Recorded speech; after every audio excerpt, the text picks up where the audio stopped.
ये जो 6 session course है ना भगवद गीता समझने की जो यात्रा, उसके लिए आज जो आए हैं तो उन सभी का मैं हार्दिक स्वागत करता हूँ और आशा करते हैं कि आपकी ये जो यात्रा है ये बहुत ही सुखमय, आनंदमय और कृष्ण प्रेम आपको देने वाली हो।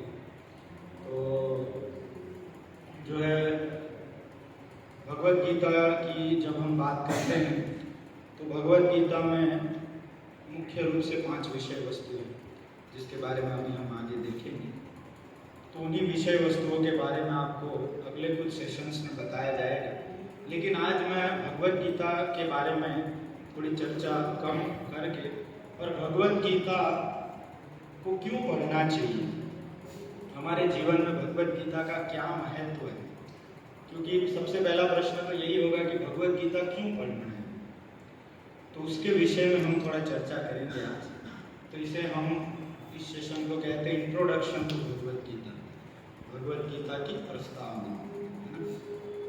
तो सबसे पहले तो मैं आपको बहुत ही है ना बधाई देना चाहता हूँ कि आप लोग जो है बहुत ही उन कुछ विशेष लोगों में से हैं जिनका वर्णन भगवद गीता में भगवान ने स्वयं किया है।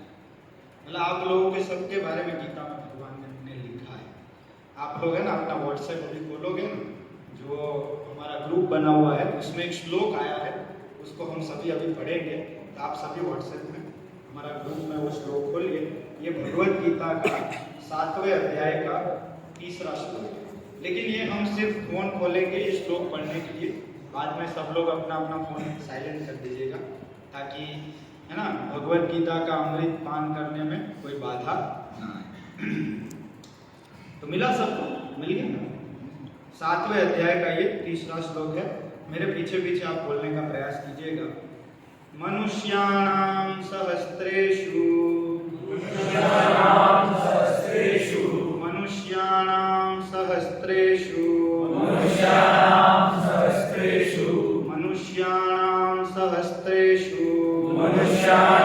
सहस्रेषु कश्चित् यतति सिद्धये कश्चित्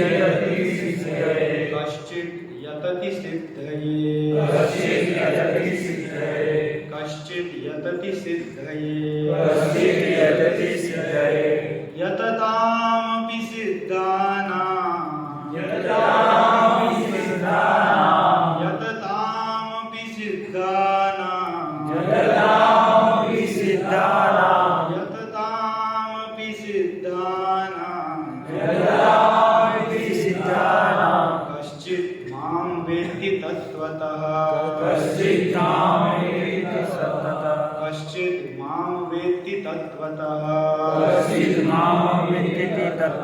कश्चित् मां वेत्ति तत्त्वतः कश्चित् मां वेत्ति तत्त्वतः तो इस श्लोक का मैं थोड़ा अनुवाद आपको समझाता हूँ, आप इसको ध्यानपूर्वक समझने का प्रयास कीजिए। ये भगवद गीता के कुछ बहुत ही महत्वपूर्ण श्लोकों में से एक श्लोक है। आप सभी चाहो तो अपना अपना फोन जो है ना वो थोड़ा साइलेंट कर लेना, तो बीच में बजे नहीं डिस्टर्ब।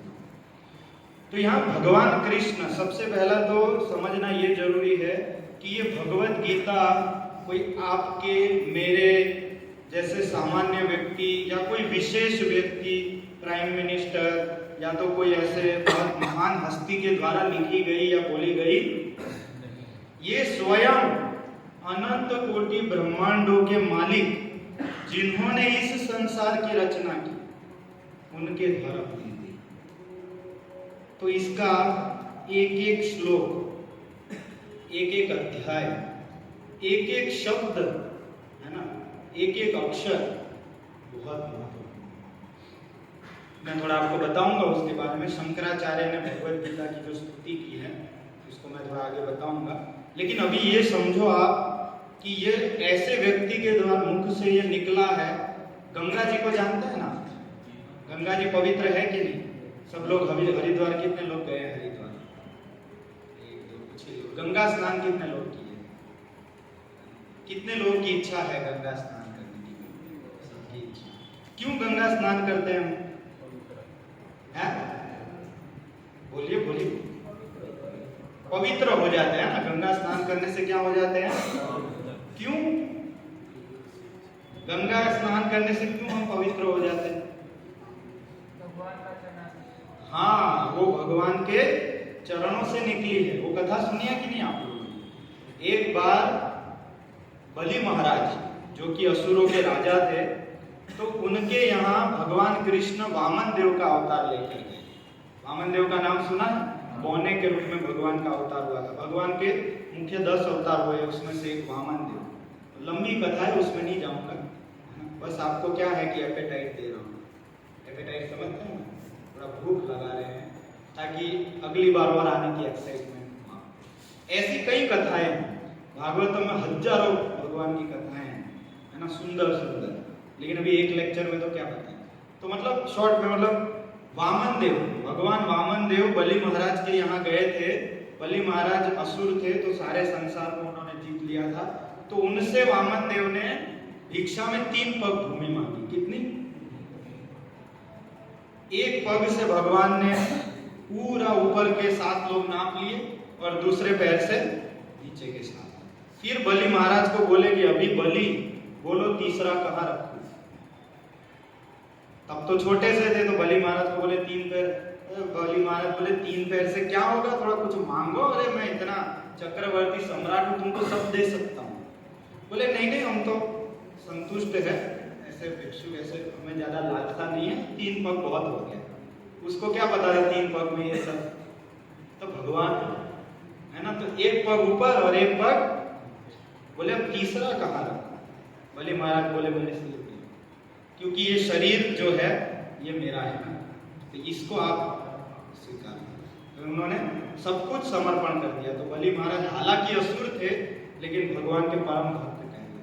तो भगवान की नजर में कोई अच्छे बुरे का विचार नहीं होता है। जो भक्ति करता है वो भगवान को प्रिय है, चाहे वो कैसा भी हो, वो भगवान उसको पवित्र करे।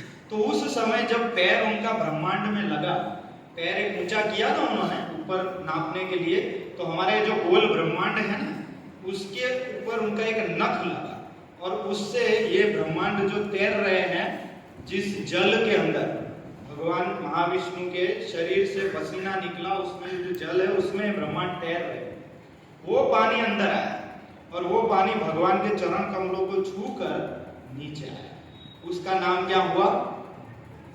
क्या हुआ? गंगा। गंगा भगवान का क्या है? चरणामृत गंगा। भगवान को चरण को धोकर आ रही है। ब्रह्मा जी ने सबसे पहले कमंडलों में धारण किया और उसके बाद फिर स्वर्ग में, और स्वर्ग से भगीरथ जी लाए थे। वो भी एक लंबी कथा है।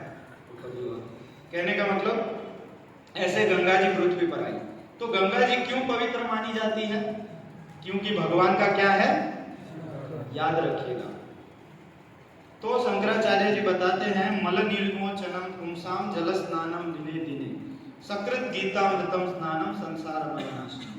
जब गंगा जी भगवान के चरण कमलों से निकलकर इतनी पवित्र हो गई कि सबके पाप को नष्ट कर देती है, तो भगवान से मुख से निकली हुई गीता का क्या कहना? समझ रहे बात? भगवान के चरण से निकलने वाली गंगा इतना पवित्र करती है। हालांकि भगवान के चरण में मुख में ऐसा कोई अंतर नहीं है, सब दिव्य है, लेकिन फिर भी ये तो गीता भगवान के मुख की वाणी है। समझे बात? तो इसीलिए ये भगवत गीता जो है ये बहुत महत्वपूर्ण है और हम लोग बहुत भाग्यशाली हैं, क्योंकि हमारा भारत भूमि में जन्म हुआ। सबको गीता सुलभ, राम कृष्ण का नाम हम बचपन से लेते आ रहे हैं।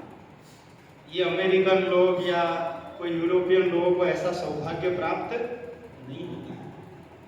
तो यहाँ पे भगवान बता रहे हैं, ये जो भगवत गीता परम पवित्र भगवान के मुख की वाणी, एक एक शब्द में भगवान कृष्ण का जो अपना स्वयं का वाइब्रेशन है ना, इतना लोग बोलते हैं ना पॉजिटिव एनर्जी, मतलब भगवत गीता से ज्यादा पॉजिटिव एनर्जी कहाँ होगा बताओ, जब भगवान के मुख से निकली। तो उस भगवत गीता के कुछ महत्वपूर्ण श्लोकों में से ये श्लोक है, तो इसीलिए आप बहुत इसको ध्यान से समझिएगा। ऐसा मौका बार बार मिलता नहीं। आपको कई चीजें सुनने को मिलेगी श्रोतव्यादीनि राजेंद्र निर्णाम संति सहस्त्रशः। इस दुनिया में सुनने के लिए हजारों विषय है और उसको सुनने से हमारा विनाश होता है, कोई फायदा होता। पिक्चर देख के आते हैं हम, तो पिक्चर वाला हमको घर पे आके 1-2 लाख रुपए दे जाता है, बोले बहुत अच्छे आप मेरी पिक्चर देख के आए, क्या बात है, ये लो 1 करोड़ रुपए मेरी तरफ से। या जब आप तकलीफ में हो तो कोई देने आता है? आप व्हाट्सएप में जो है ना, एक के बाद एक उंगली घुमाते जाते हैं ना, उससे कोई फायदा होता है? हो सकता है कुछ अच्छी चीजें हो, लेकिन ज्यादातर हम जो सुनते हैं वो क्या होता है, सुनने के लिए हजारों विषय है, लेकिन भगवत गीता को श्रवण करने का अवसर बहुत कम मिलता है व्यक्ति को। मतलब व्यक्ति को मनुष्य जीवन मिला वही बहुत बड़ी बात है। आप देखो अपने आसपास, अगर आप देखोगे ना तो आपको मनुष्य बहुत कम दिखेंगे, पशु पक्षी पेड़ पौधे सब बहुत ज्यादा दिखेंगे। जैसे मान लो अगर मैं आपको बोलूं कि इस कैंपस में कितनी चींटियां हैं, गिन सकते हो आप? लाखों की संख्या में होगी चींटियां, लेकिन मैं बोलूं कि मनुष्यों को गिन लो, आराम से गिन सकते हैं, उंगली पे गिन जाएंगे। कितने घास के तिनके गिनो, गिन नहीं पाएंगे। मतलब पशु पक्षी ये सब योनियां बहुत सुलभ है, ये मनुष्य जन्म बहुत रेयर है। और उस मनुष्य जन्म में भी भारत भूमि में जन्म मिलना और उससे भी ज्यादा रेयर है। और भारत भूमि में जन्म होने के बाद अगर हाथ में भगवत गीता आ गई, मतलब तो आप अभी अपना बोलते हो ना कि सक्सेस की जो है ना सबसे आखिरी सीढ़ी पर खड़े हुए हो, बस थ्रेशोल्ड पर खड़े हुए, एक स्टेप पर। और ये मैं नहीं बोल रहा हूं, देखो भगवान बोल रहे हैं, इसलिए मैंने आपको पहले समझाया, आपको ऐसा ना लगे कि सब मैं अपना बना रहा हूं। भगवान बोले मनुष्याणाम सहस्त्रेषु, बहुत इजी संस्कृत है, थोड़ा ध्यान दोगे समझ में। सहस्त्रेषु मतलब हजारों में से, हजारों में से कौन? मनुष्याणाम।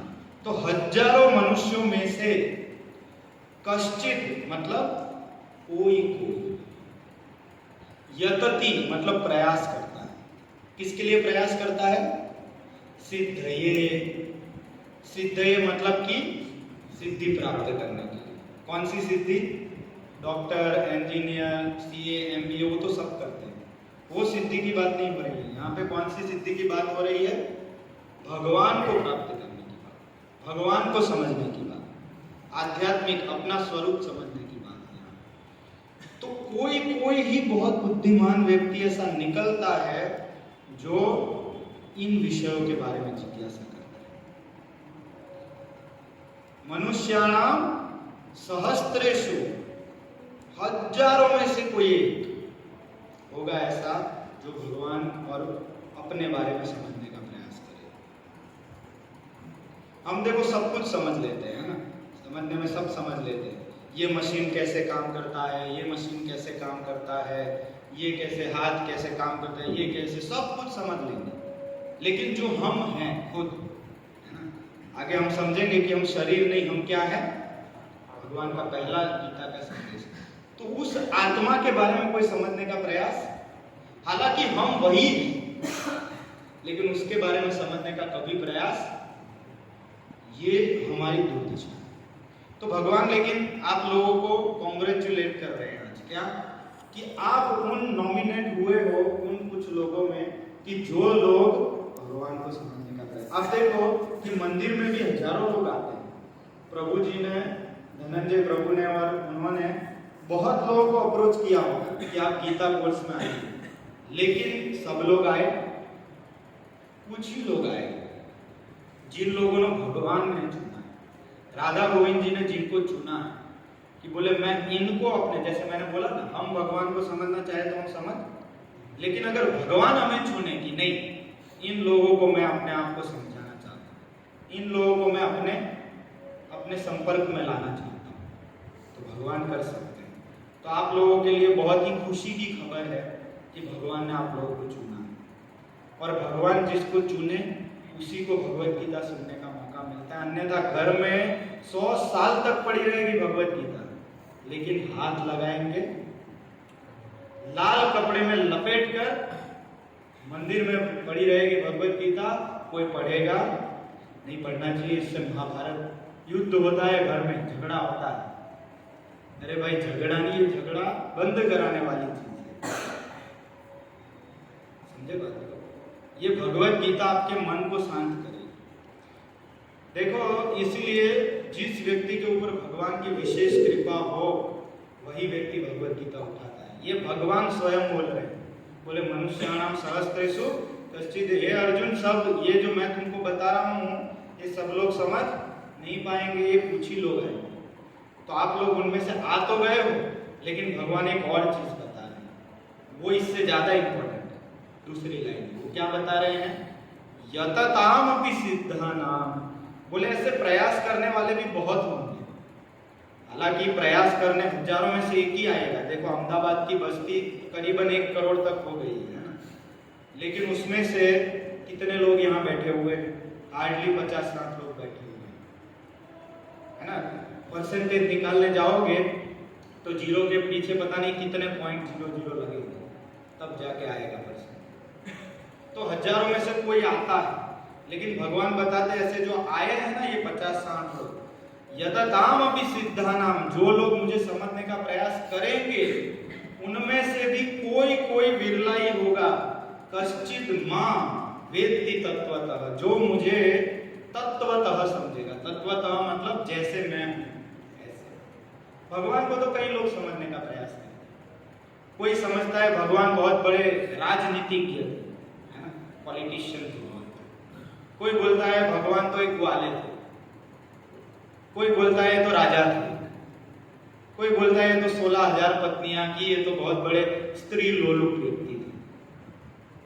भगवान को समझने का प्रयास बहुत लोग करते, लेकिन सब समझ पाते तो ये कोई आश्चर्य की बात नहीं है। भगवान स्वयं बोलते हैं गीता में कि कोई ही होगा जो भगवान को, जो मुझे समझ पाए। और ये आप प्रैक्टिकली जैसे जैसे समझ जाएगा ना, आप अपनी नजर के सामने देखोगे कि अभी 60 लोग हैं ना, आप देखना ये 6 सेशन जैसे खत्म होंगे ना, जैसे 4-5 वीक है ना, तो आप देखोगे कि काफी सारे लोग कम हो जाएंगे। और कुछ ही लोग, और ऐसे जब 1-8 साल तक हमारा ये गीता का डिस्कोर्स चलेगा, तो इसके अंत में आप देखोगे कि कुछ 10 या 15 लोग होंगे जो वास्तविकता में इसके साथ जुड़े रहे और भगवान को समझे। प्रैक्टिकल गीता का ज्ञान थियोरिटिकल नहीं, प्रैक्टिकल। ये स्वयं भगवान देखो दूसरे श्लोक में बता रहे हैं, इसी अध्याय का एक तीसरा बताया मैंने, इसके दूसरे श्लोक में भगवान क्या बता रहे हैं? ज्ञानम तेहम सविज्ञानम इदम वक्ष्यामि अशेषतः। हे अर्जुन, तुमको मैं ज्ञान, कैसा ज्ञान बता रहा हूं? सविज्ञानम। ज्ञान और विज्ञान में अंतर होता है। जो लोग साइंस पढ़ाई किए उनको पता होगा, ज्ञान मतलब थियरी और विज्ञान मतलब प्रैक्टिकल। हम पढ़ते थे तो 2 होता था, क्लास में थियरी पढ़ाते थे, फिर लेबोरेटरी में प्रैक्टिकल। वो उसमें से हिला के देखते थे, वो ग्रीन को पानी जो है दोनों मिक्स होके पिंक कलर का होता है कि क्या होता है, तो इससे पता चलता था ये। तो भगवान बता रहे मैं तुमको सिर्फ थियोरिटिकल नॉलेज नहीं दे रहा हूँ, क्या दे रहा हूँ? प्रैक्टिकल। ज्ञानम तेहम सविज्ञानम विद प्रैक्टिकल। इदम वक्ष्यामि अशेषतः, और कैसा दे रहा हूं? अशेषतः। शेष मतलब समझता है ना, जैसे हम भागाकार करते तो रिमाइंडर बजती है लास्ट कि भाई भागाकार के लास्ट में 2 बज गए थे। लेकिन भगवान बोल रहे मैं जो ज्ञान दे रहा हूं ना, अशेषतः, कोई शेष बचेगी, सब कुछ बता दूंगा। और यज् ज्ञात्वा, इसको जब तुम जान लोगे तो नेह भूयो अन्य ज्ञातव्यम अवशिष्यते। तुम्हारे लिए इस संसार में जानने के लिए कुछ बचेगा ही नहीं। सोचो ऐसी पुस्तक जिसमें पूरा संसार समा गया, और बता रहे संसार से बाहर का भी बता दूंगा। संसार तो बता ही दूंगा और संसार से ऊपर की चीजें भी तुमको बता दूंगा। 700 श्लोक 45 मिनट, ये है भगवान कृष्ण। जो लोग भगवान कृष्ण पे उंगली उठाते हैं ना, उनके लिए ये है कृष्ण। जो 45 मिनट में अपने मित्र के साथ एक कैजुअल वार्तालाप में एक ऐसी पुस्तक दे देते हैं कि 5000 साल से सारे विद्वान अपना सिर खुजा रहे हैं, लेकिन क्या लिख दिया? समझ रहे हो? ये है गीता, ये गीता की महिमा। शंकराचार्य जी बोलते हैं गीता सुगीता कर्तव्य कि अन्य शास्त्र विस्तरे या स्वयं पद्मनाभस्य मुखपद्मात् विनिश्रुतः, है ना? गीता सुगीता कर्तव्य। जब भगवत गीता अवेलेबल है तो और कोई शास्त्र क्यों पढ़ना? या स्वयं पद्मनाभस्य, पद्मनाभ भगवान के मुख कमल से जब ये निकली तो और कोई शास्त्र पढ़ने की जरूरत क्या है? आपको पता है शास्त्र इतने सारे हैं। जब नालंदा यूनिवर्सिटी में, पहले हमारे 2 यूनिवर्सिटी हुआ करती थी भारत में, नालंदा और तक्षशिला, तो मुगल ने आकर उसको जलाया। नालंदा यूनिवर्सिटी में हमारी वेदों की जो लाइब्रेरी थी वो जब जलाई गई तो 6 महीने तक जली। कितना? तब जाकर वो पूरी जली। और उसके बाद भी 6% वेद बच गए। कितने बच गए? 6%। वो जो 6% अभी अवेलेबल है वेद, उसको अगर किसी को पढ़ना हो ना तो उसको सबसे पहले संस्कृत सीखना पड़ेगा। क्या सीखना पड़ेगा? संस्कृत 2 प्रकार की होती है, एक लौकिक और एक वैदिक। एक होती है शुद्ध गुजराती और एक होती है नॉर्मल गुजराती, पता है ना? ऐसे संस्कृत भी एक बोलने वाली संस्कृत और शुद्ध संस्कृत। तो शुद्ध संस्कृत सीखनी पड़ेगी व्याकरण के साथ, जिसमें कम से कम 12 साल लगते हैं अगर पूरा उसी को सीखा जाए।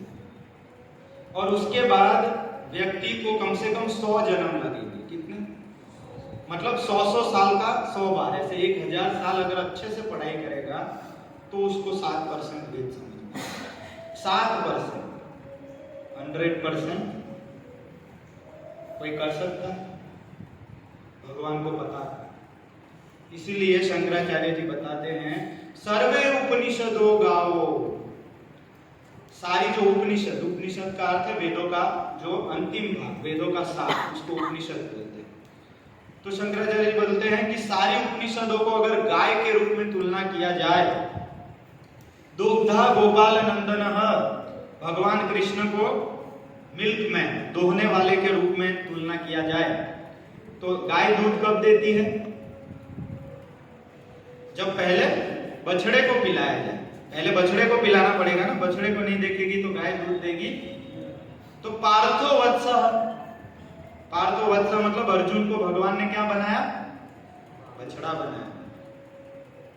सुधीर भोक्ता दुग्धम गीतामृतम महत्, और गीता का अमृत रूपी दूध उस उपनिषद रूपी गाय से भगवान ने दोहन किया। और ये जो दूध है उसका पान कौन करता है? सुधीर भोक्ता, जिनकी बुद्धि बहुत सुंदर है, जिनकी कलुषित बुद्धि है वो समझ पाएंगे। इसलिए हरि नाम के द्वारा हम अपनी बुद्धि को शुद्ध करते हैं, तब जाके गीता समझ में। तो ये गीता सारी वेदों का क्या है? शंकराचार्य जी बोल रहे हैं सभी उपनिषदों को गाय के रूप में बनाकर भगवान ने गीता को दोहा है, क्योंकि भगवान को पता है कि कोई वेद पढ़ पाएगा नहीं, स्पेशली कलयुग में तो बिल्कुल नहीं। मंदार ये 2 मिनट बैठ के पढ़ नहीं सकता आदमी, एक नोटिफिकेशन आएगा तो क्या 2 मिनट फिर पढ़ेगा, ये नींद आ जाएगी। है कि नहीं? प्रैक्टिकल बात है। 1 घंटा पढ़ने के लिए बोलो तो नानी मर जाती है, बोले आ गई यार, ये कहाँ से एग्जाम आ गई, कौन पढ़ाई करेगा? कलयुग में लोगों के पास धैर्य नहीं है ना, धैर्य। तो भगवान ये जानते हैं, और भगवान बहुत दयालु, इसीलिए उन्होंने ये गीता दिया अपने भक्त अर्जुन को माध्यम बनाकर। अर्जुन तो भगवान के नित्य पार्षद, उनको कहां से कोई अज्ञान? भगवान ने उनको अज्ञान में डाला, बोले तुम अज्ञान में जाओ ताकि मैं तुमको गीता बताऊं, ताकि आगे आने वाले लोग तुम्हारे माध्यम से गीता को। तो इसलिए हम अर्जुन के बहुत आभारी हैं कि उनके माध्यम से हमको गीता। तो मेरा कहने का मतलब यही है कि हमें सबसे पहले ये समझना चाहिए कि हम जिस वस्तु को समझने के लिए जा रहे हैं उसकी कितनी महिमा है, हम कितना भाग्यशाली। अगर इस चीज को हम नहीं समझेंगे तो क्या है कि हम सीरियसली स्पोर्ट्स को नहीं ले पाएंगे, है ना। सीरियसनेस और सिंसियरिटी, ये दो ही प्राइस है। यहाँ पे हम आपसे कोई पैसा लेने वाले ऐसा नहीं है कि भाई 10,000 रुपये दो तब आपको सेमिनार बताया जाएगा। गीता का सेमिनार 10,000 रुपये। इस्कॉन के मंदिर में ज्ञान के पैसे लिए नहीं जाते। 100 रुपये इसलिए लेते हैं ताकि सिंसियरिटी पता चले आपकी, और उसमें भी हम आपको उसका सब वापिस दे देते हैं, बुक देते हैं, प्रसाद सब। विद्या कभी भी पैसे से खरीदी, और जो पैसे से खरीदी जाती है वो विद्या होती, वो सिर्फ इंफॉर्मेशन होती है। ऐसी विद्या से जो डॉक्टर बनते हैं वो किडनी चोरी करते हैं, क्या करते हैं। और ऐसी विद्या से जो इंजीनियर बनते हैं वो ऐसा पुल बनाते हैं जो 1 महीने में ही टूट जाता है। पता है आपको सूरत में ऐसा होता है, कई लोग बनते हैं।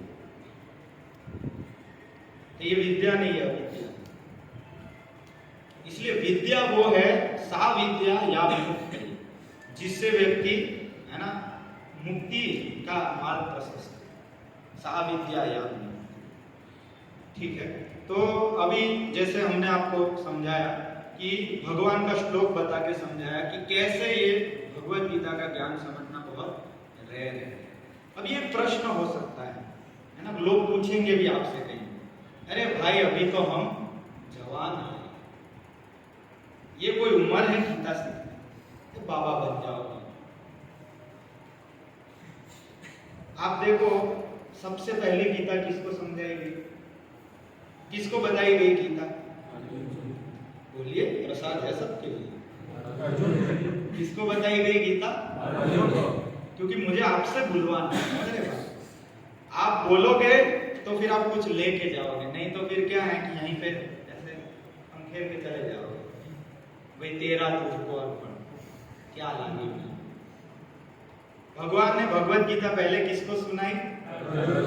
अर्जुन सन्यासी थे, सन्यासी थे, ब्रह्मचारी थे, कौन थे?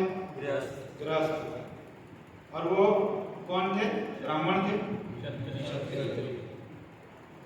भगवत गीता को समझने से कोई सन्यासी बनता? हाँ, किसी को अगर ऐसा इंक्लिनेशन है तो ऐसे भी बनते हैं, कई लोग सन्यासी बनते हैं। तो वो समाज में गीता का प्रचार करने के लिए कुछ लोगों की जरूरत है। लेकिन आप अगर इस्कॉन मंदिर में आएंगे, देखेंगे तो हमारे मंदिर के जो मेंबर्स है उसमें से 99% लोग गृहस्थ हैं। आप मंदिर में देखेंगे ना तो ज्यादातर आपको व्हाइट कपड़े में दिखेंगे, वो सब गृहस्थ। कुछ ही आपको दिखेंगे जो वो लोग क्या है, क्योंकि कुछ ऐसे भी लोगों की जरूरत है जो बॉर्डर पे खड़े रहकर क्या है, लड़े। तो ऐसे ही कुछ ऐसे भी लोगों की जरूरत होती है कि जो अपना सब त्याग करके और कुछ लोगों को सिखाने का प्रयास करें, और वो पैसे वाला नहीं, निस्वार्थ, तब अंदर जाएगा, नहीं तो यहीं से निकलेगा, यहाँ टकराएगा और चला जाएगा। दिल में तब जाता है जब कोई व्यक्ति निस्वार्थ भाव से, और जिसका भाव निस्वार्थ नहीं है वो सही बात बता भी नहीं सकता। अगर मुझे आपसे पैसा चाहिए हो ना तो मैं सत्य नहीं बोल पाऊंगा, क्योंकि सच बोलूंगा तो आपको बुरा लग जाएगा। कुछ चीजें सच तो कड़वा होता है, बुरा लग जाएगा तो पैसे दोगे नहीं है। लेकिन कुछ चाहिए ही नहीं है हमको, तो हम तो खुला सत्य बताएंगे, है ना। कड़वा भी लग सकता है, लेकिन क्या है, कड़वी दवाई अच्छी होती है सेहत के लिए। रोग हुआ है तो दवाई तो लेनी पड़ेगी, तो दवाई लेना पड़ेगा, है ना। आपको हो सकता है कभी कुछ ऐसा लगे कि मतलब ये तो यार, तो वो दवाई लेना पड़ेगा। तो मैं ये बता रहा था कि कई लोग आपको पूछेंगे ये युवानी में आप लोग क्या ये सब बाबा बन जाओगे, साधु बन जाओगे। अरे भाई, भगवत गीता कब पढ़नी चाहिए? जब थोड़ा बूढ़े हो जाए, 60 को पार कर जाए, बच्चे सब सेट हो जाए, पैर में चलने की शक्ति ना हो, हाथ से कुछ काम ना होता हो, आंखों में कुछ दिखता ना हो, दांत सब गिर चुके हो, तो आराम से गीता पढ़ना है कि नहीं? बोलते हैं ना ऐसा। तो गीता अभी क्या पढ़ना? मैं आपको एक उदाहरण देता हूँ, ये भी गीता में ही बताया है। मतलब गीता में सब कुछ, आप मानो इस संसार में कोई ऐसी चीज नहीं है जो गीता में ना हो। सारे प्रश्नों के उत्तर है पूरा संसार, और मैं आपको प्रैक्टिकली बता सकता हूँ। आप कुछ भी लेके आओ, सब दिखा सकता हूँ। गीता सब है गीता।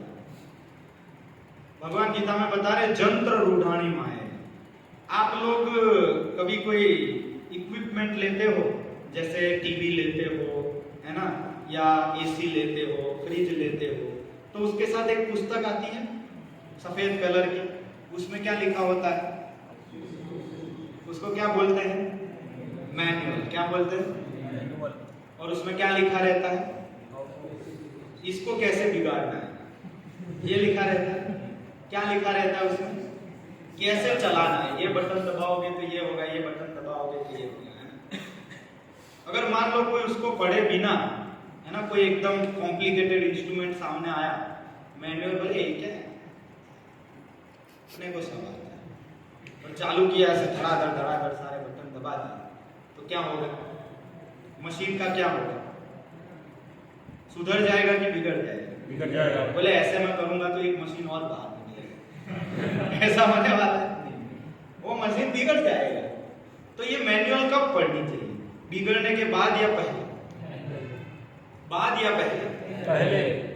तो भगवान गीता में बताते हैं कि अर्जुन, ये तुम्हारा शरीर क्या है? जंत्र है। क्या है? बहुत ही कॉम्प्लिकेटेड इंस्ट्रूमेंट है। एक आंख कोई बना सकता है लेबोरेटरी में? कितना मेडिकल साइंस एडवांस कर गया है, लेकिन एक आंख बना सकते हैं, एक सेल बना सकते हैं। और भगवान ने देखो कैसा बनाया। तो भगवान बोलते हैं देखो ये मैंने बनाया है इस इंस्ट्रूमेंट, यंत्र रूढ़ाणी। तो बोले इस इंस्ट्रूमेंट को कैसे चलाना है उसकी मैं तुमको क्या दे रहा हूं? इसको पढ़ के फिर तुम इसको चलाना, तो ये सुधर जाएगा, ये सही से चलेगा। नहीं तो क्या होगा? ये बिगड़ जाएगा। तो फिर अब मुझे बताओ कि इस मैनुअल को कब पढ़ना चाहिए? हम तो, मुझे लगता है काफी लेट हो चुके हैं कहने का मतलब। आपको नहीं लगता है? लगभग 25-30 तक का जीवन तो हमने जी लिया। इसीलिए प्रहलाद महाराज का नाम सुना है? छोटे से बालक थे, 5 साल। प्रहलाद महाराज बोलते हैं अपने मित्रों से, कौमारम आचरेत प्राज्ञो, हे मेरे मित्रों, इस शिक्षा को कुमार अवस्था से लेना चाहिए, बचपन से शुरू करना चाहिए। हम तो फिर भी लेट हो चुके। इसलिए पहले के जमाने में गुरुकुल में शिक्षाएं कब से शुरू होती थी? 5 साल से 25 साल तक पढ़ाई होती, और उसमें ये तो सिखाया ही जाता था कि भाई कैसे आजीविका कमानी है, लेकिन साथ साथ में जीवन कैसे जीना है ना, कैसे इसको ये भी सिखाया जाता था। लेकिन आजकल की शिक्षा में जीवन कैसे जीना है वो तो सिखाया जाता है, मतलब आजीविका कैसे चलानी है, लेकिन है ना, मन को, बुद्धि को, है ना, इन सबको कैसे चलाना है, इसका कोई डिपार्टमेंट। आप लोग तो काफी पढ़ चुके हो, कभी आपने पढ़ा है आपको कभी कि भाई माइंड को कैसे कंट्रोल किया जाता है, बुद्धि को कैसे शुद्ध किया जाता है, ये सब कभी पढ़ाया गया? आत्मा क्या है? देखो ये तो मुख्य विज्ञान है। प्रभुपाद जी हमारे जो संस्था के संस्थापक आचार्य है ना, आपको जान के आश्चर्य होगा, आज से 60 साल पहले वो विदेश गए और उन्होंने 108 मंदिर बनाए और 10,000 विदेशी शिष्य बनाए। लंबी बायोग्राफी अभी नहीं बताऊंगा, मैं एक वीडियो आपको भेजेंगे इस लेक्चर के बाद, आप उसको देखिएगा। मतलब आपको ऐसा लगेगा कि ये कोई फेरी टेल है क्या, ऐसा भी होता है, ऐसा काम उन्होंने किया। तो वो एक बार एक यूनिवर्सिटी में गए, यूनिवर्सिटी में बहुत लेक्चर दिया करते थे वो। तो एक यूनिवर्सिटी में वो गए, ये अमेरिका की सबसे बड़ी यूनिवर्सिटी है ना, ऑक्सफोर्ड या हार्वर्ड कोई। तो उसमें वो गए तो वहाँ के जो है ना मैनेजर वो सब बताने लगे, देखो हमारे यहाँ ये डिपार्टमेंट है, ये डिपार्टमेंट है, ये डिपार्टमेंट है, ये डिपार्टमेंट। बोले हमारे यहाँ कोई ऐसा, मतलब सारे डिपार्टमेंट है ना, हमारे यहाँ 500 से ज़्यादा डिपार्टमेंट है। तो प्रभुपाद जी बोले अच्छा हाँ, इतने सारे डिपार्टमेंट, बोले यहाँ पे कोई ऐसा डिपार्टमेंट है जो व्यक्ति को अपने बारे में सिखाता हो?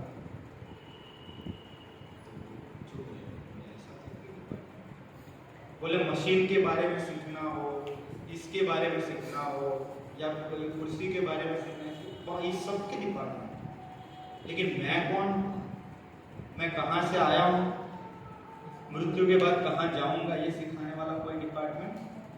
मान लो आप एक ट्रेन में सफर कर रहे हो, है ना, ट्रेन में आप सफर कर रहे हो और आपके आसपास में एक व्यक्ति बैठा हुआ है, उसको आप पूछो, अच्छा भैया, बातचीत होती है ट्रेन में, लंबा सफर होता है, कहाँ से आए हो? वो आपको बोले पता नहीं। तो आपको डाउट होगा ना कि मतलब लगता है इसका थोड़ा एकाध। अच्छा, बोले ठीक है कोई बात नहीं, फिर किधर जाओगे फिर? तो वो बता।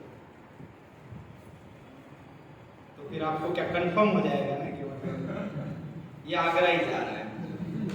मतलब पहले आगरा में बहुत बड़ा अभी तो शायद चेंज कर दिया। तो ये आगरा वाला केस है। ऐसे मजाक की बात है, लेकिन आप थोड़ा ध्यान दोगे ना, तो अगर थोड़ा विचार करोगे तो आपको समझ में हम सब की कहानी। हमको कोई पूछे क्या नाम है भाई आपका? बोले मेरा नाम है राहुल। बोले अच्छा राहुल, कब दिया?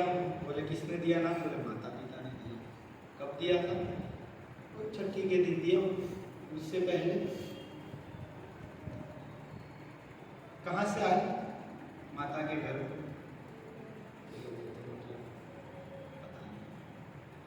बोले अब ये मरोगे फिर कहाँ जाने का विचार है?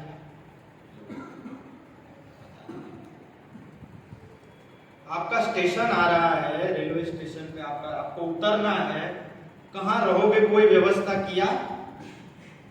क्या खाओगे वहां जाकर?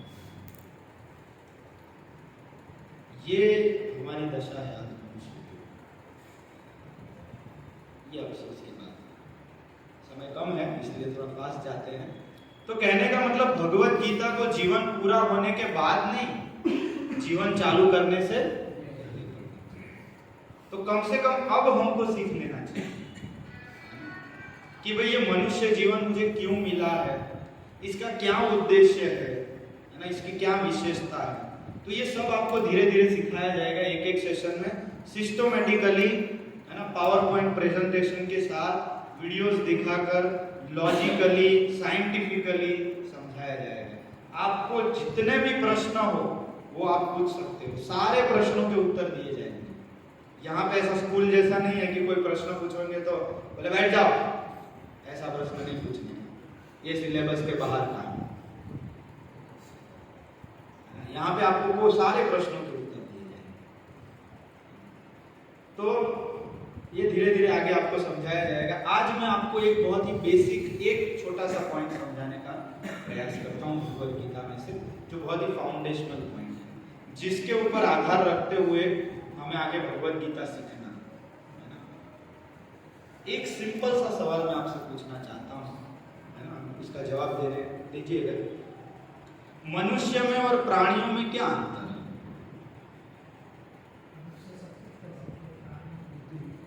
नहीं, सब कुछ तो मतलब क्या, ऐसे जैसे एग्जांपल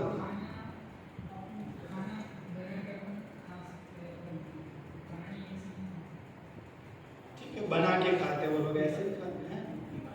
हाँ वेरी गुड। बोले बुद्धि होती है, हमारे पास क्या है? बुद्धि है। प्राणी के पास ऐसा नहीं, प्राणियों के पास भी।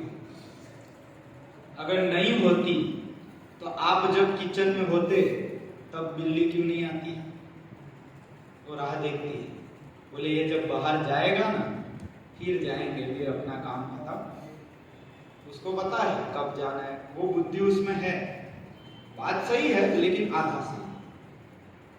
बुद्धि बिल्ली के पास भी है, कुत्ते के पास भी है, गाय के पास भी। देखो आप, गाय आपके घर पे आती है, आप रोज रोटी दो, डेली उसी टाइम पे आ जाएगी। घड़ियाल भी उसको नहीं चाहिए, इतनी बुद्धि है। लेकिन आप उसको 2 दिन डंडा मारो, तीसरे दिन आएगी, बोले इधर तो पड़ती है। समझ रहे हो बात? मनुष्य में बुद्धि है तो प्राणी में भी बुद्धि। ऐसे बहुत सारे आगे और बताएंगे आपको। जंगल के अंदर जब शिकारी आता है ना, तो उनका सिस्टम है पूरा। एक पक्षी एक आवाज देता है, दूसरा देता है, तीसरा, ऐसे सब प्राणी मिलके सबको आगाह कर देते हैं कि भाई डेंजर है, सब लोग सावधान हो जाओ।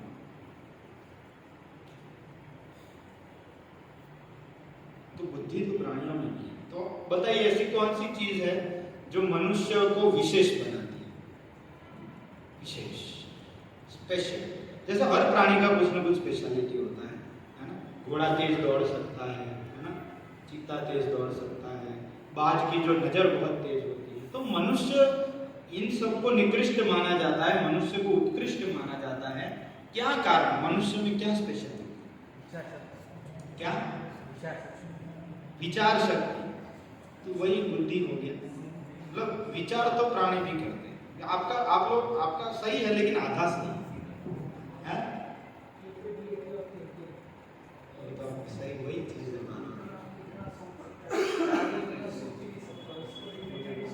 ठीक है, चलो हम प्रश्न को थोड़ा बदलते हैं तो आपको ज्यादा ही। मनुष्य और प्राणियों में समानता क्या है वो बताइए। हाँ, खाना पीना सोना। हम खाते हैं बोले 3 टाइम रोटी सही से थाली वाली लगा के फर्स्ट क्लास। कभी रेस्टोरेंट मिला तो और अच्छे से। प्राणी भी खाते हैं, देखो वो लोग रोड पे खाते हैं, लेकिन भूख जो लगती है वो तो हमें भी वही लगती है, उसको भी। और खाने के बाद संतुष्टि हमें जैसी होती है वैसी। सोना, देखो हम लोग डनलोप पिलो ऐसे गद्दा लगा के फर्स्ट क्लास एसी लगा के सोते होंगे, और कुत्ता जो है रोड पे ऐसे ही सोने के बाद किसी को याद रहता है? कुत्ते को याद रहता है मैं कुत्ता हूं, सो गया। मुकेश अंबानी को याद रहता है मैं दुनिया का सबसे बड़ा मिलियनर व्यक्ति हूं, सोने के बाद सब भूल जाते हैं। खाना, सोना और अपने आप का रक्षण करना। हम अपनी रक्षा करने के लिए ऐसे मकान बनाते हैं ठंडी गर्मी सबसे। और प्राणी जो है अपना व्यवस्था करते हैं, गुफा बनाते हैं, कोई अपना घोंसला बनाते हैं, कुछ भी बनाते हैं। उनके पास नख वगैरह है रक्षा के लिए, हमारे पास मिसाइल है। और बच्चे पैदा करने, प्राणियों के भी बच्चे होते हैं, मनुष्यों के भी बच्चे होते हैं। तो महाभारत में ये बात बताई गई है युधिष्ठिर महाराज के द्वारा। आप मेरे पीछे श्लोक बोलने का प्रयास कीजिएगा, बहुत महत्वपूर्ण है। आहार निद्रा भयमैथुनं च, आहार निद्रा भयमैथुनं च, आहार निद्रा भयमैथुनं च, आहार निद्रा भयमैथुनं च, सामान्यमेतत् पशुभिर्नराणां, सामान्यमेतत् पशुभिर्नराणां, सामान्यमेतत् पशुभिर्नराणां, सामान्यमेतत् पशुभिर्नराणां। युधिष्ठिर महाराज बोल रहे हैं खाना, सोना, अपने आप की रक्षा करना और बच्चे पैदा करना, ये 4 चीजें प्राणियों में और मनुष्यों में समान है।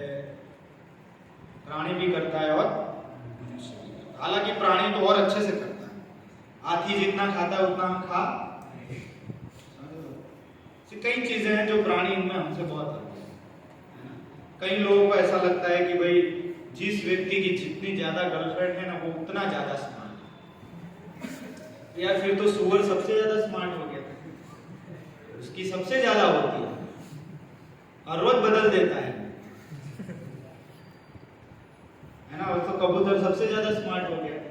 कबूतर आपको पता है, मैं पहले डिस्कवरी देखता था तो एक एपिसोड बता रहे थे कि कबूतर जो है दिन में 72 टाइम्स सेक्स कर सकता है, मनुष्य नहीं कर सकता। इम्पोर्टेंट हो जाएगा एक ही दिन में। तो ऐसे तो कबूतर, अगर आप इसको ही स्मार्टनेस समझ रहे हो तो कबूतर आपसे बहुत ज्यादा आगे है। कंपटीशन उससे करो जाए।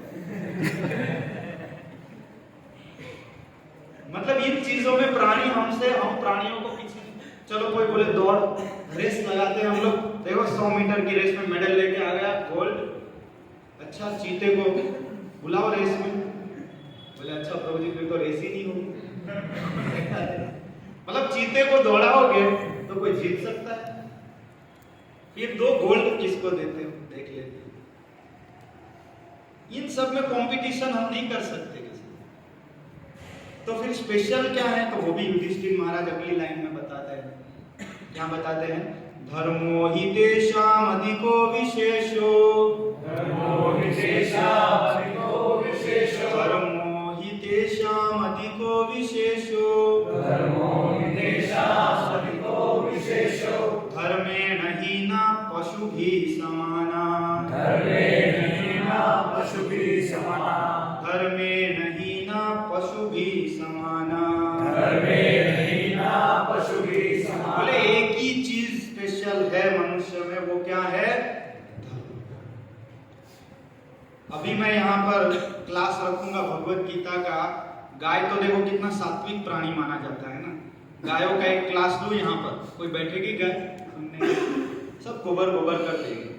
पहले बताओ क्लास, बता दे ना। वो भैंस के आगे बीन बजाओ, भैंस करे, भैंस आगे भागवत आप गुजराती में कहिए। प्राणी जो है वो धर्म का आचरण नहीं कर सकता।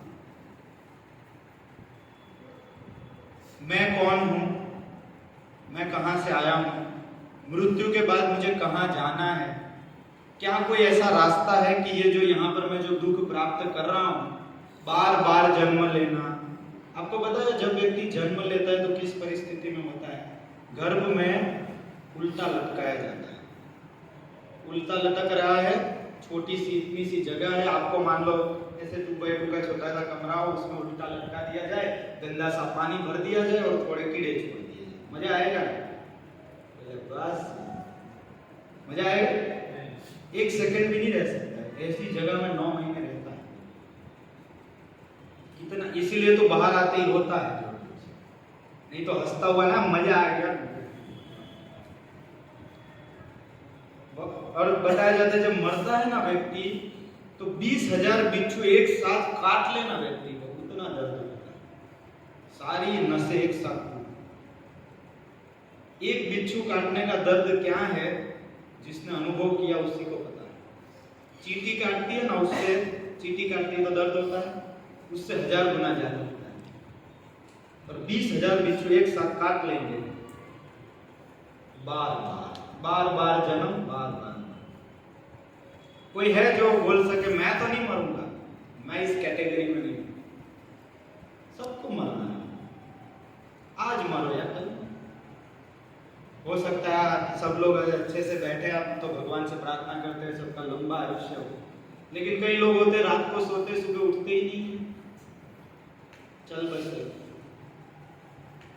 गाड़ी लेके जा रहे हैं, रोड पे बहुत देखा है, जा रहे हैं स्टंट कर रहे हैं, मस्त हमारी हायाबुसा लेके घुमा रहे हैं फर्स्ट क्लास, और 130 140 150 पे, और अचानक से सामने आता है कुछ और राम नाम अच्छे भले खा रहे थे 1 घंटे पहले, आज तो बार बार जन्म लो, बार बार मरो। और उसके बीच में क्या है? व्याधि, कोरोना आ गया, टीबी हो गया, टाइफाइड हो गया, है ना, बुढ़ापा, आधा 10-20 साल तो बुढ़ापे में चले जाते, उसमें तो कुछ कर नहीं सकते, ऐसे ही बैठा रहेंगे। तो शास्त्र बताता है, गीता भगवान बताते हैं, जन्म मृत्यु जरा व्याधि दुख दोषानुदर्शन। कोई चाहता है कि हम मरे, कोई है जो चाहता है बस अभी मैं मर जाऊं, मैं मरना चाहता हूं। तो जो आत्महत्या करने वाले लोग तो परेशान हो गए जिंदगी से, अलग बात है, वो भी इसलिए मरना चाहते हैं ताकि दूसरा जीवन मिले। कोई मरना नहीं चाहता है क्योंकि आत्मा का मरण नहीं है, वो अमर है। कोई चाहता है कि बुढ़ापा आए, मैं लंगड़ा हो जाऊं, पैर चले नहीं मेरे, दांत टूट जाए तब मजा आएगा, ऐसा कोई चाहता? कोई चाहता है टीबी हो मुझे, कोई चाहता है मुझे कैंसर हो जाए अभी तो कैसा, मुझे ऐसे फील करना है कि कैंसर कैसा होता है, मतलब सारा फीलिंग लेना चाहिए। बोले मेरे को फील करना है कि टाइफाइड कैसा, कोई नहीं चाहता, फिर भी जबरदस्ती दिया जाता है। रोक सकते हैं उसको? क्यों? बुद्धिमान व्यक्ति को प्रश्न होना चाहिए कि क्यों ऐसा? जो चीज मैं नहीं चाहता हूं तो जबरदस्ती क्यों मुझे दे रहे? क्यों जबरदस्ती मार रहे हो? नहीं मरना है। तो कोई बोले ऐसा पॉसिबल नहीं है, सबको मरना नहीं है। तुमने शास्त्र नहीं पढ़ा। गीता में भगवान बोलते हैं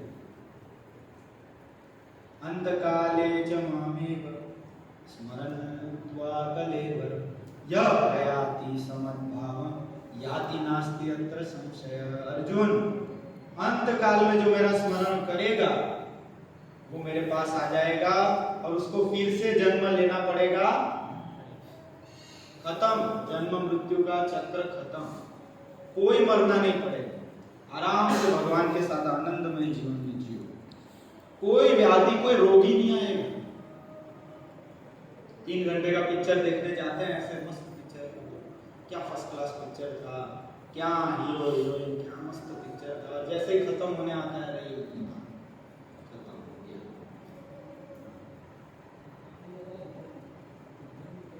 वही मैं तो बहुत अच्छा प्रश्न है, वही बताऊंगा। तो लेकिन जैसे समय खत्म होने आया है, इसलिए मैं बोल रहा हूँ ना, सब कुछ तो कैसे, मतलब बहुत अच्छा प्रश्न है, मतलब सबको होना चाहिए कि भाई आपने बताया कि धर्म जो करेगा वही मैं उसी का रहा हूँ। तो ये धर्म किस चिड़िया का नाम है वो बताओ। तो मस्त पिक्चर देखते हुए यार खत्म हो गया, मजा आ रहा है, 3 घंटे का मजा। लेकिन भगवान के धाम में ऐसा आनंदम बुद्धिवर्धनम, आनंद बढ़ता ही जाता है, ऐसी जगह। ठीक है, उसके बारे में एक लेक्चर अलग से होगा कि भगवान का धाम होता क्या है। और ये कोई फेरी टेल्स नहीं सुना रहा हूं, ये शास्त्र की बात है जो लोगों ने अनुभव की हुई और साइंटिफिकली प्रूव्ड चीज है, आपको बताया जाएगा। ये कोई है ना गुड्डे गुड्डियों की एक था राजा एक थी रानी, खत्म कहानी, वो नहीं है ना। वार्ता रे वार्ता, यहाँ पे हम फैक्ट के ऊपर बात करते हैं। तो मस्त, इनका बहुत अच्छा प्रश्न है ना। तो मैं ये बता रहा था आपको कि युधिष्ठिर महाराज बताते धर्मेण हीना पशु भी समान। जो व्यक्ति धर्म का आचरण नहीं करता है तो उसमें और पशु में कोई अंतर नहीं। क्यों ऐसा? हाँ, अगर मैं धर्म नहीं करूंगा तो वही 4 काम करूंगा जो पशु कर रहा है, तो पशु में और मुझ में क्या अंतर रह गया? द्विपाद पशु, शास्त्र बोलता है पशु के कितने पैर होते हैं, इसके कितने हैं, मतलब हमारे कितने हैं। तो बोले अगर वो धर्म का आचरण नहीं करेगा तो इसको 2 पैर वाला पशु माना जाएगा। इसमें पशु में कोई अंतर रहेगा? धर्मेण हीना पशु। इसीलिए, और धर्म का अर्थ क्या है? बोले मंदिर में जाके घंटी बजा, चरना लाओ, चरना में पियो, टकला करा दो या दाढ़ी बढ़ा दो, ये धर्म है। तिलक लगाओ, ये धर्म है। ये धर्म के अंग हो सकते हैं, लेकिन धर्म क्या है ये समझना बहुत जरूरी है। हालांकि धर्म के विषय में मैं बताते जाऊंगा तो 2 घंटे का प्रवचन और होगा फिर लेक्चर, लेकिन है ना वो बताया जाएगा आगे और। लेकिन मैं आपको एकदम शॉर्ट में बताता हूँ कि धर्म का मतलब क्या होता है।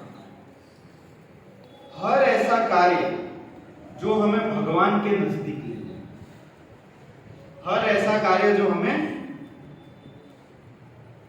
उसको क्या कहते हैं? धर्म का मतलब है जिज्ञासा। क्या? पूछना। प्राणी कुछ पूछ नहीं सकता है, पूछता है प्राणी कभी? आप कितने ही डंडे दे दो उसको, वो कुछ पूछेगा, भाग जाएगा, लेकिन पूछेगा। उसको पूछने का कोई राइट ही नहीं, लेकिन मनुष्य के पास राइट है। इसको धर्म कहते हैं। और पूछना मतलब कौन सी जिज्ञासा? खाना कहाँ मिलेगा, है ना, कौन सा रेस्टोरेंट नया खुला है और उसमें कौन सी स्वीट अच्छी मिलती है, पिज़्ज़ेरिया कौन सा अच्छा वाला है, इस शुक्रवार को कौन सी फिल्म अच्छी लगी, वो जिज्ञासा की बात यहाँ पर है ना। या तो फिर डनलोप पिलो वाला अच्छा आता है कि फिर वो डबल बेड वाला, वो सोने में कौन सा अच्छा रहेगा, है ना? ये लड़की अच्छी है कि वो लड़की अच्छी है, तुमको कौन सी हीरोइन पसंद है? वो तो पूरा संसार जिज्ञासा कर ही रहा है, सारे प्राणी भी वही जिज्ञासा करते हैं, प्राणी भी करते हैं ये जिज्ञासा। वो जिज्ञासा की बात यहाँ पर नहीं हो रही। धर्म मतलब कौन सी जिज्ञासा? अथा तो ब्रह्म जिज्ञासा। वेदांत सूत्र का पहला सूत्र है, अथा तो ब्रह्म जिज्ञासा। ब्रह्म के बारे में जिज्ञासा। ब्रह्म मतलब आत्मा और परमात्मा और उनका संबंध, ऐसी जिज्ञासा जिससे हम अमर हो सकते हैं, जिससे फिर से इस संसार में जन्म लेना। एक व्यक्ति ने गीत गाया है ना, आ लेके चलूं मैं तुझे उस, सुना होगा आपने कि नहीं सुना, उस नील गगन के तले जहां गम भी ना हो, आंसू भी ना हो, प्यार ही प्यार। तो वो ये लिख तो दिया उसने, फिर लिख के वो ढूंढने निकला कि यार ऐसी जगह है क्या? वो नील गगन कहाँ है जहां गम भी ना हो, आंसू भी ना हो, बस प्यार ही प्यार। हम सब प्यार करते हैं, संसार में सब लोग प्रेम करते हैं, लेकिन मिलता किसी को? थोड़ा कड़वी बात है लेकिन सत्य बात। कैसे हो सकता है प्रेम? एक लड़की एक लड़के से प्रेम क्यों करती है और कब तक करती है? जब तक उसकी जरूरतें पूरी होती है। जैसे जरूरत पूरी होना बंद हुआ, जैसे मेरा स्वार्थ तुम पूर्ति नहीं कर पा रहे हो तो मुझे तुमसे कोई लेना देना। तो कल तक तो बहुत प्यार था, वो कहाँ गया? बोले बस वो हो गया ब्रेकअप। और लड़की जब तक लड़के की जरूरत पूरी करती है तब तक प्रेम, बहुत प्यार है, बहुत प्यार है। सब पिक्चरों में अच्छा लगता है, रियल लाइफ में फिर क्या है कि सब लोग फिर देवदास बन जाते हैं। क्योंकि हमें तो बहुत एक्सपीरियंस है, 10 साल से यही कर रहा हूँ। तो आते हैं सब, प्रभु जी एक बार एक लड़का है, सॉरी मैं आपका टाइम ले रहा हूँ, लूँ क्या 10 मिनट और ज़्यादा करना है? नहीं तो फिर मैं तो खत्म करता हूँ, आपकी इतनी इच्छा है तो। लेकिन अच्छा पॉइंट है तो बता देता हूँ आप लोग बोले। एक लड़का आया मुझे बोले कि ये जिज्ञासा करना कि मेरा जो शाश्वत प्रेम जो भगवान के प्रति है उसको मैं कैसे प्राप्त करूं। देखो भगवान के साथ जो उनके जो नित्य संगी है वो हमेशा उनके साथ रहते हैं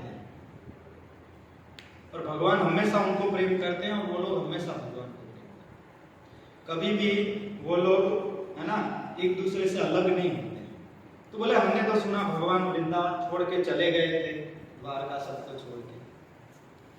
अरे भाई वो आपने ठीक से भागवत पढ़ा है, भगवान के बारे में बताया जाता है वृंदावनम परित्यज्य पादम एकम न गच्छति।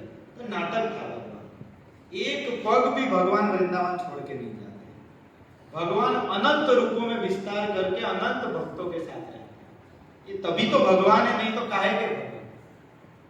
अगर विस्तार नहीं कर सकते तो काहे के भगवान? तो कहने का मतलब अगर वास्तविकता में अगर हमारी लागणी, हमारा जो प्रेम है उसको अगर हमको कहीं लगाना है तो उसको वास्तविक पात्र बनाना और वही सही से रेसिप्रोकेट कर पाएंगे आपके साथ। नहीं तो ये पूरी दुनिया आपसे डिमांड ही करेगी, पूरा जीवन डिमांड करेगी, ये दो वो दो, और आखिर में क्या बोलेगी? किया ही क्या है? पता है आपको? आप पूरा मर जाओ उनके लिए, लेकिन वो संतुष्ट नहीं होंगे। आखिर में आपको ये बोलेंगे आपने मेरे लिए किया ही क्या? आप मान लो 50 साल तक अच्छे से काम कर सकते, फिर आप बोलो कि देखो अब मैंने बहुत अच्छा कर लिया है सब कुछ, अब सब सेट है, तो अभी मैं क्या थोड़ा भक्ति में लगना चाहता हूँ। तो मरो घर में, अभी आपने हमारे लिए क्या किया है? इन सबको सेट करो, ये करो, फिर जाना। समझ रहे बात? तो संबंध निभाना गलत बात नहीं है, लेकिन अगर उसमें हम वो ढूंढेंगे तो फिर वो हमें मिलेगा। तो इसीलिए अथा तो ब्रह्म जिज्ञासा, हमको ये जिज्ञासा करनी चाहिए कि कहाँ मैं, मेरा ओरिजिन कहाँ से है और मुझे कहाँ जाना है। मनुष्य जीवन जो है ना वो जंक्शन जैसा है, जंक्शन समझते हो? जंक्शन मतलब दो प्रकार का स्टेशन होता है, एक तो टू वे होता है, या तो ट्रेन यहाँ जाएगी यहाँ जाएगी। जंक्शन मतलब वहां से आप कहीं भी जा सकते हो, बॉम्बे जा सकते हो, दिल्ली जा सकते हो। तो ये मनुष्य जीवन ऐसा ही जंक्शन है, यहाँ से आप जहां जाना चाहते जा सकते हो। चाहो तो प्राणी योनि में जा सकते हो, प्राणियों जैसे काम करेंगे तो प्राणी योनि में जाएंगे। भगवान बताते गीता में, यम यम वापि स्मरण भावम त्यजति अन्ते कलेवरम तम तम एवैति कौन्तेय सदा तद्भाव भावम्। हे अर्जुन, व्यक्ति पूरा जीवन जो करेगा उसको लास्ट में वही स्मरण आएगा, और जो स्मरण करेगा वही अगले जीवन में प्राप्त करेगा। किसी को बहुत मांस खाने का इच्छा है, मांस बहुत खाता है, तो अगले जन्म में उसको कुत्ता बिल्ली बना दिया जाएगा, खाते रहो बेटा। ये जीवन तुमको उसके लिए दिया नहीं था, तुमने गलत काम किया, अब तुमको मैंने गलती से मनुष्य जीवन दे दिया था, अब तुम जाओ कुत्ता बन जाओ, बिल्ली बन जाओ, शेर बन जाओ, मांस ही खाते रहो, तुमको यही करना है। मान लो किसी को बहुत सोना, नींद बहुत प्रिय है, बहुत सोना है, तो उसको पोलर बियर बना दिया जाएगा, जाओ सोते रहो 6 महीने, कोई चिंता नहीं, 6 महीना सो 6 महीना है ना। किसी को बहुत अंग प्रदर्शन करने का शौक है ना, एक्टर एक्ट्रेस, तो उसको क्या है, पेड़ बना देंगे, ऐसे करके खड़े रहो, कोई कपड़ा नहीं, पूरा अंग प्रदर्शन, हजारों साल, कई पेड़ हजारों साल करेंगे। बहुत ध्यानपूर्वक जीवन जीना चाहिए, नहीं तो टिकट कट जाएगा। और सबको कहीं ना कहीं जाना है, कोई यहाँ रह सकने वाला, तो हमें व्यवस्था कर लेना चाहिए कि कहाँ जाना है, हमारे ऊपर है, हम जहां जाना चाहे जा सकते हैं। पैसे हैं आपके पास, है ना, तो उन पैसों से आप कोई भी टिकट खरीद सकते हो, सोच समझ कर खरीदना टिकट। ये मनुष्य जीवन का समय ही हमारा धन है, इसको सोच समझ के लगाना, आखिर में डिसाइड होगा कि भाई कहाँ अभी अगला जाएंगे। अगर भगवान की भक्ति अच्छे से कर ली इस जन्म में, भगवान ऐसा नहीं बोलते सब छोड़ छाड़ के मंदिर में बैठे, भगवान तो बोलते हैं छोड़ना कुछ नहीं है, जोड़ना है। अपने जीवन को, मेरी भक्ति को जोड़ो, अपना काम करते, मां मनुस्मरा युद्ध, अर्जुन को बोला तुम्हारा काम युद्ध है, युद्ध करो, मेरा स्मरण करते जाओ। आप भी अपना कार्य करते जाओ, भगवान का स्मरण करना सीख लो एक बार, हरे कृष्ण मूवमेंट का यहाँ इस्कॉन में आकर आप सीख लो कि भगवान का स्मरण कैसे करना है। अपना काम करते जाओ, भगवान का स्मरण करते जाओ, कोई दिक्कत ही नहीं है। आपका जो भी कार्यक्रम है, जो भी आप करते हो, पढ़ाई करते हो, बिजनेस करते हो, जॉब करते हो, डबल अच्छे से चलेगा। आपका माइंड इतना कॉन्सेंट्रेट हो जाएगा, आपका बुद्धि इतना अच्छा हो जाएगा, आप है ना, जो काम आप 10 घंटे में करते हो 1 घंटे में करते हो। डिस्ट्रैक्शन फ्री लाइफ सीख लो, बस संजीवनी है, मरे हुए व्यक्ति को जिंदा कर सकती है। भगवान का स्मरण ऐसा है। तो कैसे करेंगे स्मरण, है ना, बहुत सरल है।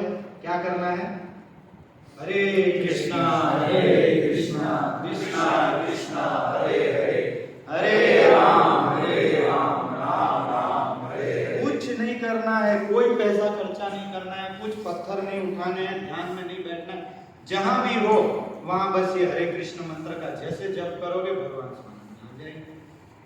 मुख से नाम लेते जाओ, हाथ से काम करते जाओ, क्या दिक्कत क्या है, समझ रहे बात को? ये कला यहाँ सिखाई जाती है।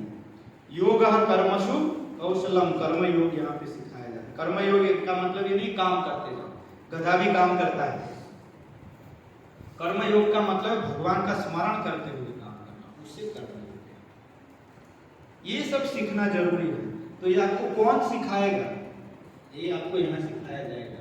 तो टाइम काफी हो गया है, थोड़ा 5 मिनट कीर्तन भी करना है। बताने के लिए तो बहुत कुछ है, पूरी रात निकल जाएगी, लेकिन क्या है कि फिर डोज भी थोड़ा ओवरडोज नहीं हो जाए, बात वही है।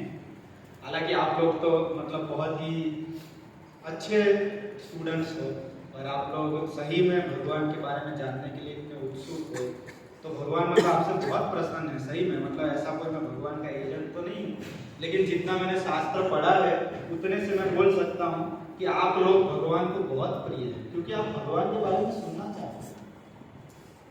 इसलिए नहीं कि भगवान अपनी बड़ाई करना चाहते हैं, लेकिन आप भगवान के बारे में सुनोगे तो आपका कल्याण हो जाएगा, आपका सारा दुख मिट जाएगा, सब खत्म। ये सोच सोच के भगवान खुश हो जाते हैं, क्योंकि हम भगवान के पुत्र हैं ना सर, ममई वांछो जीव लोग के।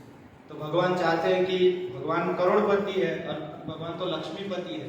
तो पिताजी जब देखते हैं कि मेरा जो पुत्र जो खो गया था वो अभी धीरे धीरे मेरे पास वापिस आ रहा है, तो नेचुरली खुश हो जाते हैं। अब इसको जीवन में कोई डिस्ट्रेस रहेगा, जो इसकी इच्छा है सब मैं पूरी करूं। अभी तक यहाँ वहाँ रखड़ रहा था, घूम रहा था, है ना, दर दर की ठोकरें खा रहा था।